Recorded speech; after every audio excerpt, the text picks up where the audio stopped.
बिस्मिल्लाहिर्रहमानिर्रहीम अस्सलाम वालेकुम।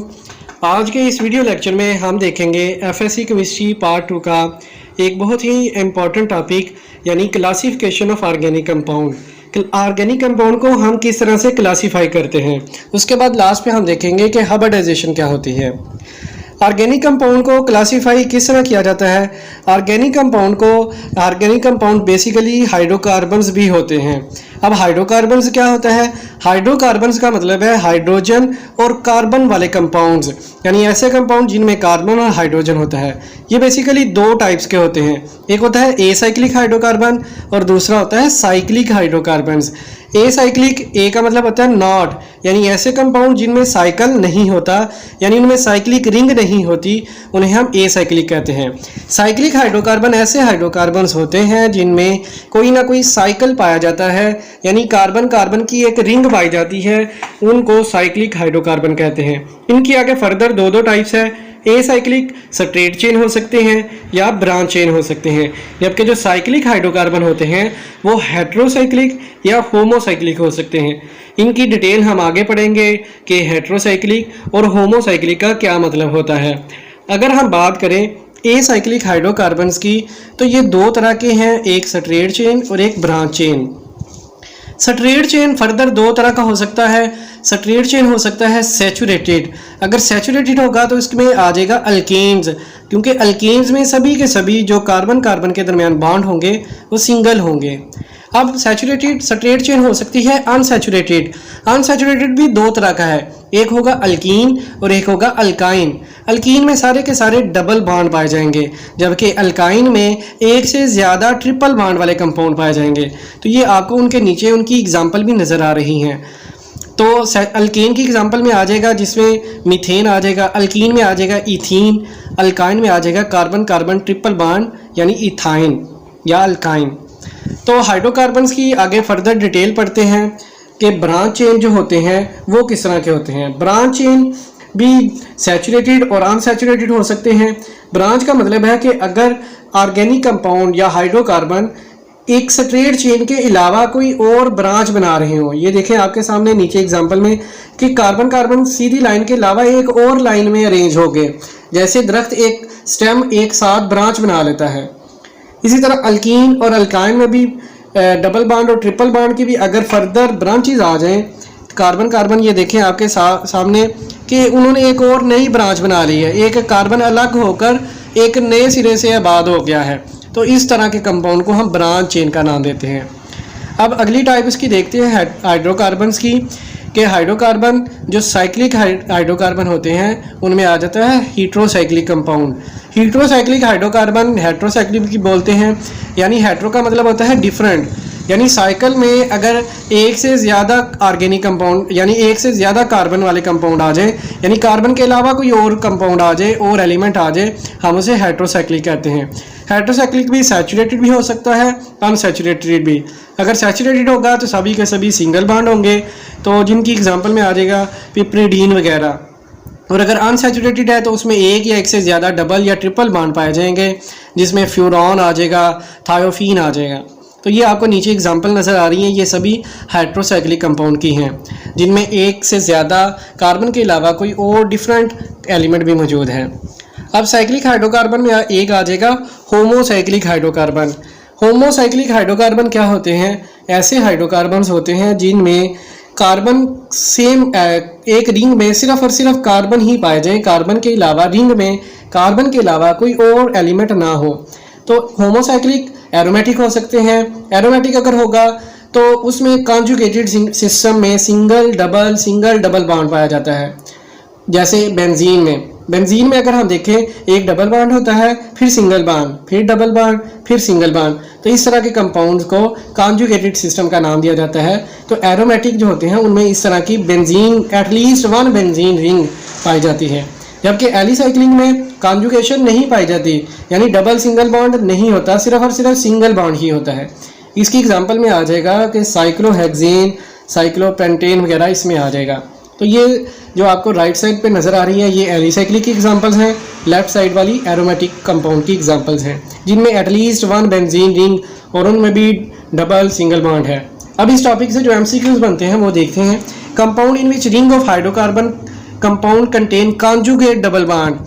कॉन्जुगेट ये ट्रिक पॉइंट है, यहाँ से आपको एक आइडिया मिल जाएगा। कॉन्जुगेट डबल बॉन्ड जिसमें मौजूद होगा और एक से ज़्यादा कार्बन एटम, एक से ज़्यादा अगर कार्बन एटम है तो हेट्रोसाइक्लिक, और यानी कि कार्बन के अलावा अगर है तो हेट्रोसाइक्लिक होगा।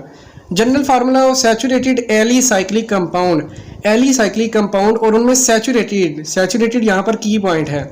सैचुरेटेड का मतलब होता है जिनमें सिंगल बॉन्ड हो, और साथ में एलिसाइक्लिक, एली का मतलब होता है कि उनमें थोड़ी सी यानी कि एक तरह के साइकिल पाए जाए। तो अगर साइक्लिक पाई जाएगी रिंग तो उनका जो फार्मूला होगा वो अल्कीन जैसा हो जाएगा। तो उसका जो यहाँ पर जो उसका आंसर आएगा वो आएगा CnH2n। तो ये यहाँ पर हमारे पास एक ट्रिक मिल गया कि सैचुरेटेड हो मतलब सिंगल बॉन्ड हो और साइक्लिक भी हो। Molecular formula of naphthalene, naphthalene का फार्मूला होता है C10H8, तो सी ऑप्शन यहाँ पे करेक्ट होगा। इसी तरह general formula of the saturated open chain compound, open chain है और सैचुरेटेड है यानी सिंगल बॉन्ड है और सारे के सारे ओपन है, तो यहाँ पर होगा CnH2n+2, ये ऑप्शन जो होगा वो करेक्ट होगा। और इसमें जो MCQs बन सकते हैं, द मोस्ट अनसैचुरेटेड हाइड्रोकार्बन यानी ऐसा हाइड्रोकार्बन जिसमें ज़्यादा से ज़्यादा डबल या ट्रिपल बॉन्ड पाए जाएं।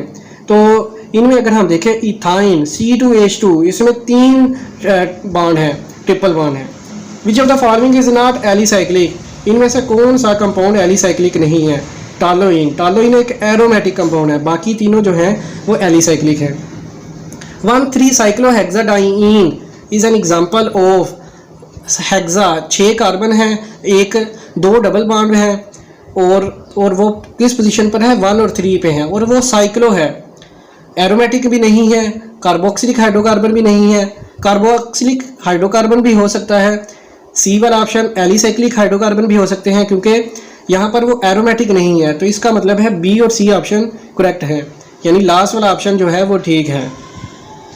General formula for the saturated open chain compound CnH2n+2 होगा। तो ये थी हमने देखी क्लासिफिकेशन ऑफ ऑर्गेनिक कंपाउंड। अब हम देखते हैं हाइब्रिडाइजेशन। हाइब्रिडाइजेशन का क्या मतलब होता है? हाइब्रिडाइजेशन का मतलब होता है कि जो एटॉमिक ऑर्बिटल होते हैं एक ही शेल के होते हैं लेकिन उनकी एनर्जी थोड़ी सी डिफरेंट होती है, उनकी शेप डिफरेंट होगी। अगर वो मिक्सअप हो जाए आपस में, इस तरह इंटरमिक्स हो जाए, तो उसको हाइब्रिडाइजेशन का नाम देते हैं। अब हाइब्रिडाइजेशन की ज़रूरत क्यों आती है? Need of hybridization. तो हाइब्रिडाइजेशन की ज़रूरत इस वजह से आती है कि to improve the equivalent valency of atoms, atoms की जो वैलेंसी है उसको इम्प्रूव किया जा सके। इसके अलावा एटम्स की शेप्स को हम स्टडी कर सकें, तो इस तरह हाइब्रिडाइजेशन को हम स्टडी करते हैं। तो हाइब्रिडाइजेशन जो होती है वो डिफरेंट टाइप्स की हो सकती है, जिसमें sp3, sp2 और sp हाइब्रिडाइजेशन आ जाएगा। इनकी जो डिटेल है वो हम अभी देखेंगे कि sp3, sp2 और sp हाइब्रिडाइजेशन के लिहाज से ऑर्गेनिक जो कंपाउंड होते हैं वो किस तरह खुद को मॉडिफाई करते हैं। तो अगर कार्बन को देखें, कार्बन की वैलेंसी होती है 4, यानी कार्बन ने 4 बॉन्ड बनाने हैं।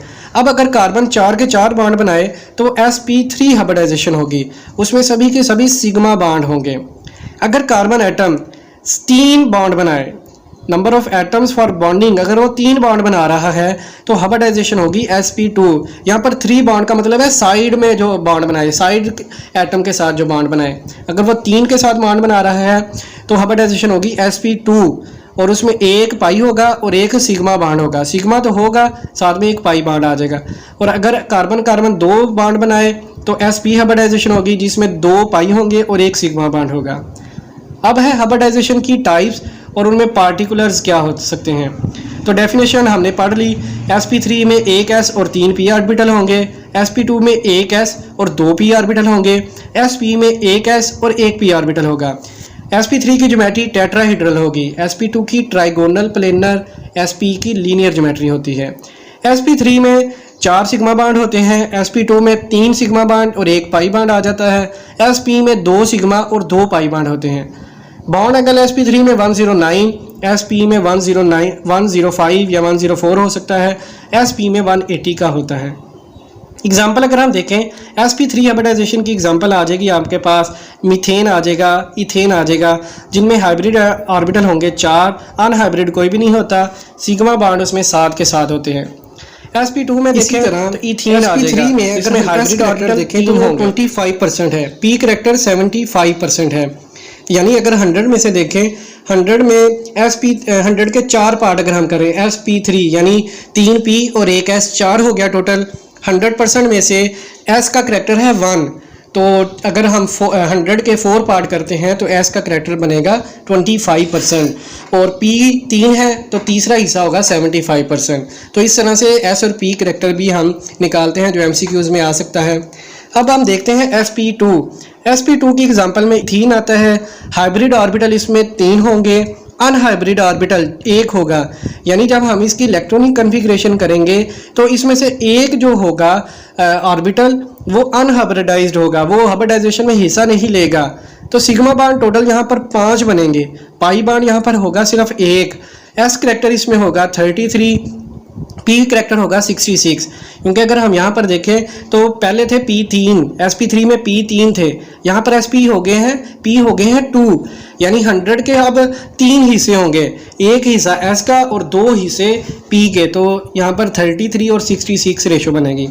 sp की बात करें, sp की एग्जांपल में आ जाएगा C2H2, एसिटाइलिन आ जाएगा।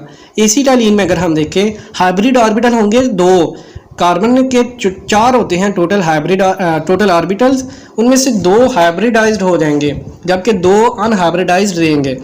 तो जितने अनहाइब्रिडाइज्ड ऑर्बिटल होते हैं उन्होंने उतने पाई बांड में हिस्सा लेना होता है। तो इसका मतलब यहाँ पर 2 पाई बांड बनेंगे।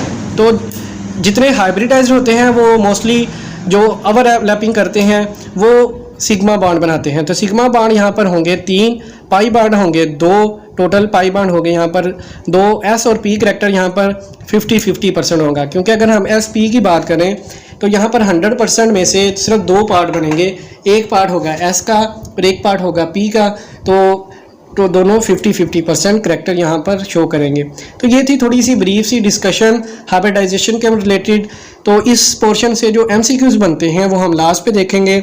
अगर आपने हमारा चैनल अभी तक सब्सक्राइब नहीं किया तो चैनल को ज़रूर सब्सक्राइब करें, बेल आइकन को भी प्रेस करें ताकि हमारी जो वीडियोस हैं वो आपको मिलती जाएं और हम आहिस्ता आहिस्ता डेली बेसिस पर एक वीडियो और FSC पार्ट 1 की भी, FSC पार्ट 2 की, इसी तरह एंट्री टेस्ट के रिलेटेड भी वीडियोस अपलोड करते जा रहे हैं। वो आपके लिए काफ़ी ज़्यादा बेनिफिशियल होगी। इसके अलावा अगर आपको किसी भी टॉपिक का MD कैट या ECAT का कोई भी टेस्ट अगर चाहिए हो तो आप कमेंट में वो पोस्ट कर सकते हैं, कमेंट में लिख सकते हैं। हम इंशाल्लाह आपको व्हाट्सएप के ज़रिए से, फेसबुक के ज़रिए या ईमेल के ज़रिए आपको वो टेस्ट प्रोवाइड भी कर देंगे। और अगर आपको किसी और टॉपिक